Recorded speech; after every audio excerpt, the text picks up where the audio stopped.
cover girl. Well, you don't have peekaboo on tonight, isn't that, darling? Did they go away? What happened, honey? Just a little jealous, are you, of the old cover? A woman your age lying on the floor saying, oh, hello, hello. You would think you were the only cover girl in town. Do you know I'm a cover girl? I'm surprised, but probably yes.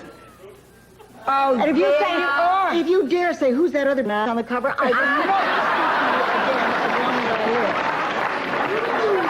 Can't review. You look fabulous in white. I am the one in the pink jacket. You look fabulous in white. It was just... Don't start with me. Don't throw my cover around. You're so jealous. I asked you to come on tonight and look glamorous, and look what you showed up in. I like to think that understated is a lot classier than all the stuff hanging out all over the... Well, it's just ridiculous, and little tassels on it. Can you get them all going in opposite directions? Major fan. You look wonderful. Now, do you consider yourself, seriously, because you're on a cover, not a major publication, but nonetheless... Not a major publication. For your dogs, I tell you, that's a very major publication. For your career, though, that's a good start. Now... That is the top-winning dog of elk hounds. That young Norwegian elk hound, you know how those Swedish girls and Nordic girls are. And, I mean, she's just a real... So I'm in good company. Not out there by myself, lying there saying, hi, I'm just a kid. It's funny because people wanted me topless, but I said no. And weren't you? It's so hard to tell.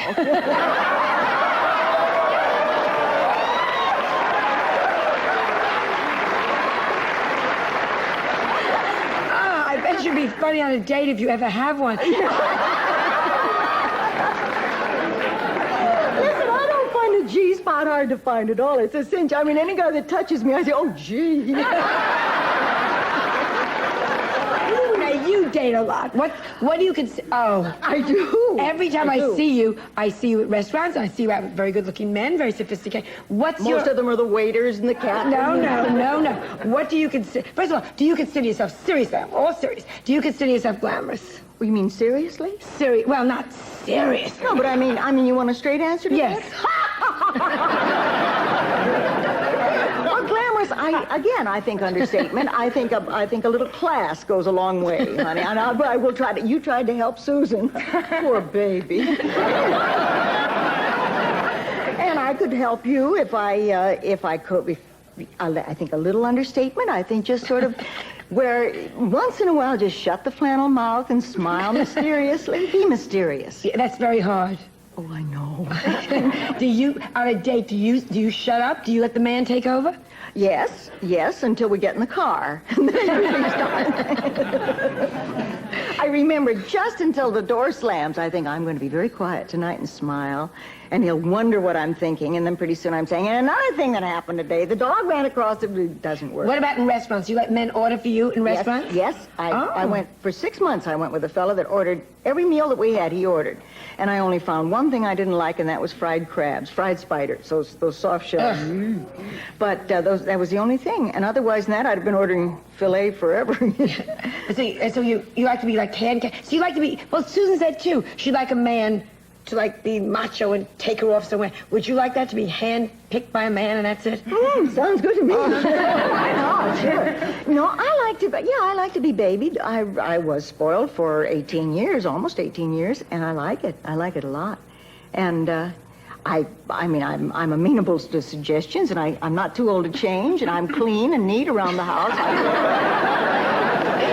And you're very sophisticated and attractive, not like me, but for a woman your age, you're really doing so well. We'll be right back after this commercial, so please stay tuned. Talking to cover girl Betty White. From cover girl Joan Rivers. I almost lost your name there for me.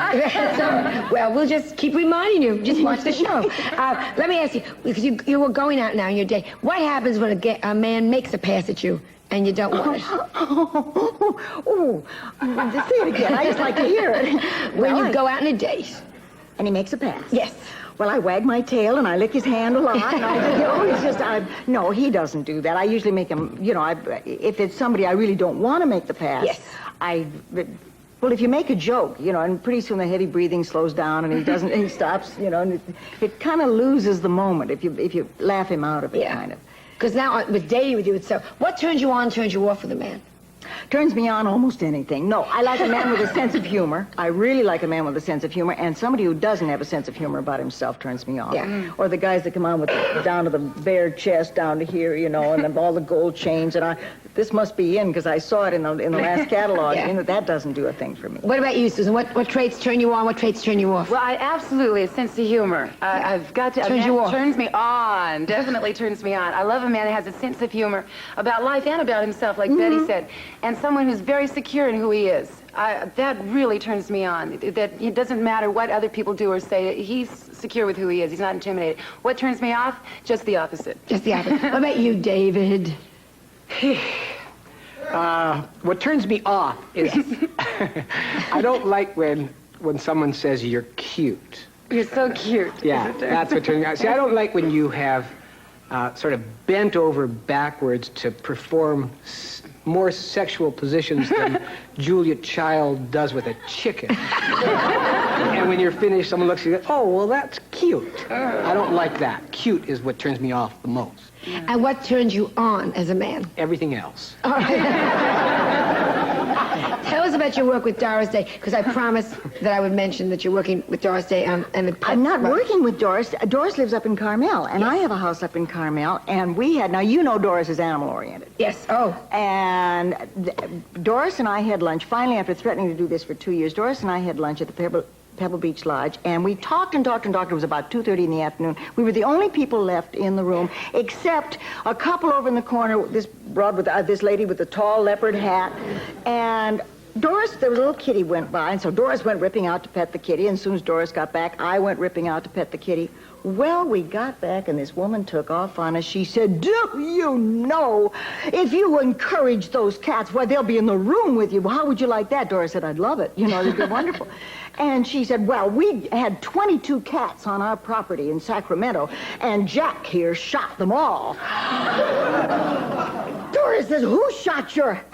And it was, can you imagine getting Doris Day and Betty White at the same table and carrying on that kind of a conversation? I just couldn't believe it. Idiot. Well, we didn't. She never made it out of the dining room alive. I think they skinned her and put her in front of the fireplace.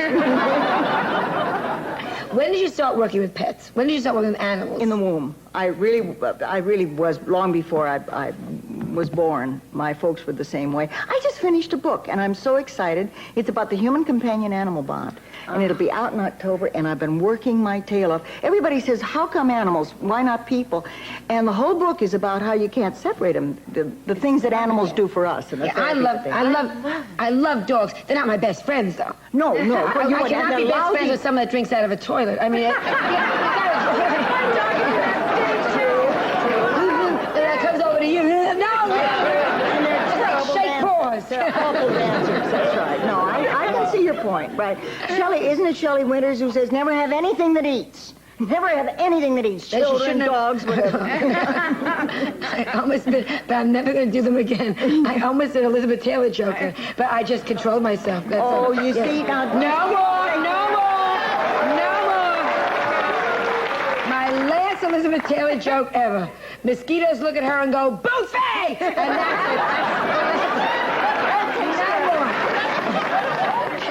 We'll be right back after this commercial.